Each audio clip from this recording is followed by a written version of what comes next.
दोस्तों, आप सभी का नमस्कार है हमारे यूट्यूब चैनल पे। आप सभी को पता होगा डेली लेटेस्ट न्यूज़ आती है हमारे सामने। अगर हम उसको इंग्लिश में पढ़ने की कोशिश करें तो हमारी इंग्लिश और भी ज़्यादा इम्प्रूव हो सकती है। तो इस वीडियो के द्वारा आज मैं एक सीरीज़ शुरू करने वाला हूँ जिसके अंदर हम डेली इंग्लिश के अंदर न्यूज़ को पढ़ेंगे और उनके जो प्रोनंसिएशन है यानी उन शब्दों को कैसे बोलना है वो मैं आपको खुद बोल के सुनाऊंगा, ताकि आपके कानों में इंग्लिश जाए और आपकी इंग्लिश धीरे धीरे इम्प्रूव हो। चलिए शुरू करते हैं वीडियो को। हमारा टॉपिक है की हेडलाइंस ऑफ टुडे 3 अगस्त 2025। पहली न्यूज़ है, Indian origin family found dead after US road trip. An elderly Indian origin couple and their family members, all in their 80s, were discovered in a fatal car crash after being missing for 5 days. They had been traveling from Buffalo to the Prabhupada Palace of Gold Temple and were last seen at a Burger King outlet in Pennsylvania on July 29.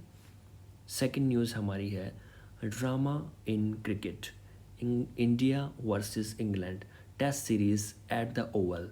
India fought back impressively on day 4 with seamers Mohammad Siraj and Prasidh Krishna turning the tide late in the session. England currently require just 35 runs for victory, setting up a high stakes day 5 finish to decide the series outcome.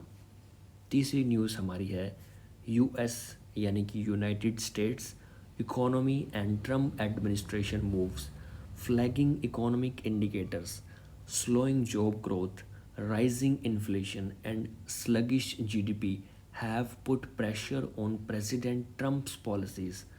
Moreover, firing the Bureau of Labor Statistics Commissioner has raised concerns over data integrity and is under political scrutiny. चौथी news हमारी है, energy and trade, US India relations. India's ministerial departments are preparing key proposals for US India trade talks focused on energy purchases and tariff adjustments. Meanwhile, यानी उसी के दौरान, India continues to import Russia oil despite pressure and proposed US tariff. हमारी आखिरी news है, political and diplomatic updates. The vice president of India stepped down unexpectedly.